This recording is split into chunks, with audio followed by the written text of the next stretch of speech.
Dan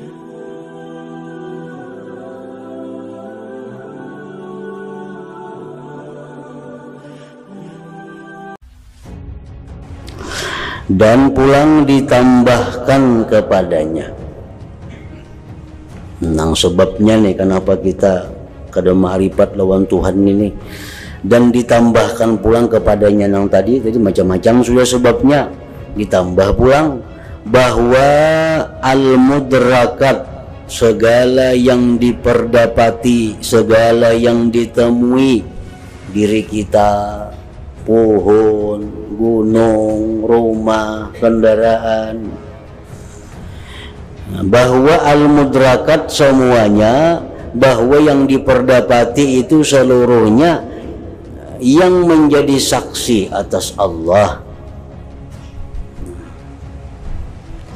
Hanya saja memperdapati akan dia oleh manusia pada masa kecil anak-anak ketika tiada adanya akal. Kemudian tampak padanya garizah akal sedikit demi sedikit. Ia tenggelam keinginannya dengan nafsu syahwatnya. Hatinya telah jinak dengan yang diidrak, dengan yang diperdapatinya dan yang dirasakannya dengan panca indera dan yang disukainya. Maka gugurlah pengaruhnya dari hatinya. Nah, sebenarnya nang kita lihat, nang kita perdapati diri kita, yang paling parah diri kita. Kita mulai kekanakan, mulai belum berakal sampai berakal, tahu bahwa diri kita ini macam ini. Kita kada tahu bahwa sebenarnya diri kita ini adalah saksi atas Allah. Mulai kanak-kanak kita kada diajari bahwa diri kita ini saksi, bukti atas kehebatan Allah.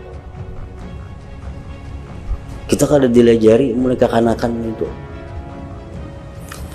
Mulai kekanakan sampai kita berakal, kita kada diajari bahwa pohon, gunung itu saksi adanya Allah, yang menunjukkan kehebatan Allah.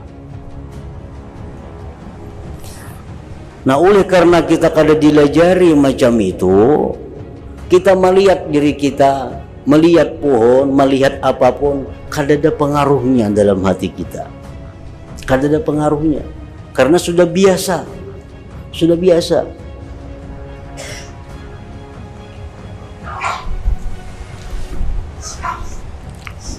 Disebabkan lamanya kejinakan hati. Hati sudah jinak. Kita tahu pohon itu pohon, mulai kekanakan. Diri kita tahu macam ini. Tiap hari kita lihat macam itu. Nah, oleh karena itulah apabila ia melihat secara tiba-tiba pada hewan yang ganjil, atau tumbuh-tumbuhan yang ganjil, atau sesuatu perbuatan dari perbuatan-perbuatan Allah Ta'ala yang di luar kebiasaan, yang mengherankan, niscaya terucaplah lidahnya dengan ma'rifat secara tabiat, yaitu ucapan subhanallah. Ada kita melihat yang belum pernah kita lihat, yang belum pernah kita bayangkan. Ada binatang yang belum pernah ada terkenal. Ada binatang nangka ini sekalinya. Lalu kita karena melihat ini ganjil, melihat ini hanyar, lalu tak ucap di mulut kita subhanallah, maha suci Allah. Hanyar aja kita ma'rifat. Bila melihat nang ganjil, hanyar kita ma'rifat. Padahal tubuh kita ini sendiri penuh dengan keganjilan-keganjilan. Tubuh kita ini penuh dengan keganjilan-keganjilan. Mulai mata, periksa aja mata, penuh dengan keajaiban. Tangan penuh dengan keajaiban. Tapi karena ini kada dirasakan, hari-hari kita temui, jadi kebiasaan, lalu kada tak ucap subhanallah. Orang melihat tangan adalah subhanallah, karena hari-hari melihat tangan. Padahal kalau mau berpikir bahwa tangan kita ini penuh dengan keajaiban, tapi karena berpikir, karena sudah menjadi kebiasaan, sudah jinak. Nah, jadi itu salah satu penyebab juga kenapa kita ini kada ma'rifat lawan Allah. Karena kita mulai kekanakan sampai kita bakal, kita kada diberitahu yang demikian. Lalu kita akhirnya jadi kebiasaan melihat sesuatu. Kalau melihat nampina aneh, hanya ada subhanallahnya. Padahal setiap kita buka mata, kita sudah melihat keanehan ciptaan Allah subhanahu wa ta'ala. Ia melihat sepanjang harinya pada dirinya, anggota-anggotanya, dan sekalian hewan yang jinak. Semua itu adalah saksi-saksi yang memutuskan bahwa Allah Ta'ala itu maha kuasa, bahwa Allah itu maha berkehendak, bahwa Allah Ta'ala itu maha hidup, bahwa Allah Ta'ala itu maha segala-galanya. Yang tidak dirasakan kesaksiannya, nah, kita kadang merasa itu jadi saksi karena lamanya kejinakan dengannya, karena itu sudah jinak, sudah tak biasa. Nah, itu pun juga adalah penyebab kita ini terhalang daripada ma'rifat lawan Allah, karena kita sudah tak biasa dengan keadaan yang seperti ini. Jikalau diumpamakan anak yang lahir buta telah sampai dewasa dan berakal, kemudian tersingkap gelap yang menutupi matanya, lalu ia memandang jauh ke langit, ke bumi, ke pohon-pohonan, tumbuh-tumbuhan, dan hewan dengan pandangan yang secara tiba-tiba niscaya dikhawatirkan pada akalnya akan kalah goyah karena rasa heran dari menyaksikan keajaiban-keajaiban dari sang penciptanya Allah subhanahu wa ta'ala. Maka ini dan yang semisalnya dari sebab-sebab yang menyebabkan kita ini kada mengerti, kada paham, kada merasai ma'rifat kepada Allah subhanahu wa ta'ala itu, beserta terjerumusnya dalam nafsu syahwat. Ditambah pulang itu,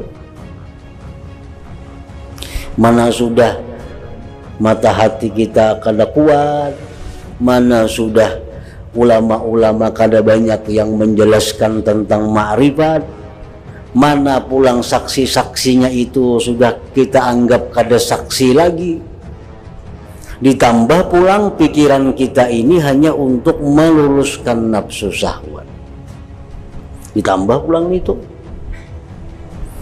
hari-hari yang kita pikirkan kena makan apa, yang kita pikirkan kena kemana, yang kita pikirkan belanja apa, yang kita pikirkan membangun apa, yang kita pikirkan guring di mana, yang kita pikirkan semuaan yang dipikirkan tentang meluluskan hawa nafsu kita.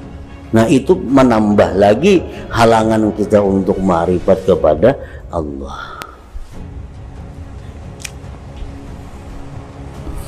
Beserta terjerumusnya dalam nafsu syahwat adalah yang menutup atas makhluk jalan terang dan cahaya-cahaya ma'rifat dan berenang di dalam lautannya yang luas.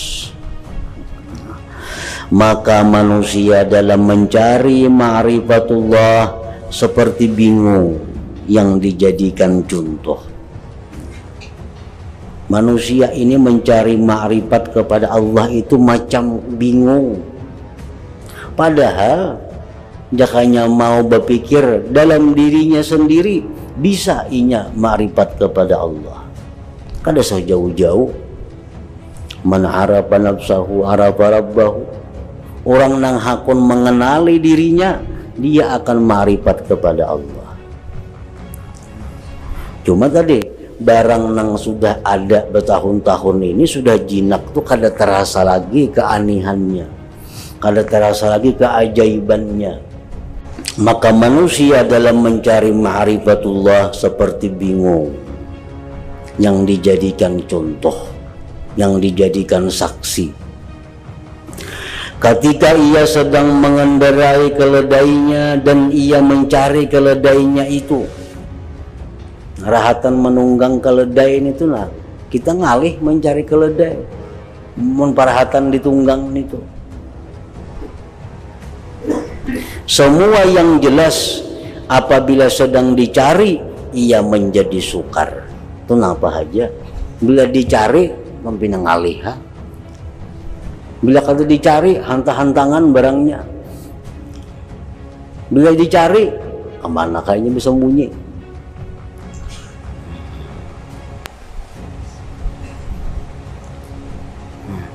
Maka inilah rahasianya urusan ini. Inilah rahasianya urusan ini. Jadi ma'rifat kepada Allah itu sebenarnya kada sulit, sebenarnya kada susah, amun kita mau untuk mendapatkannya. Untuk mendapatkannya. Maka inilah rahasianya urusan ini. Dan hendaknya supaya ditahkikkan urusan ini, urusan ma'rifat ini hendaknya supaya bujur-bujur dikerjakan. Urusan ma'rifat ini hendaknya bujur-bujur dipelajari. Urusan ma'rifat ini hendaknya bujur-bujur didapatkan.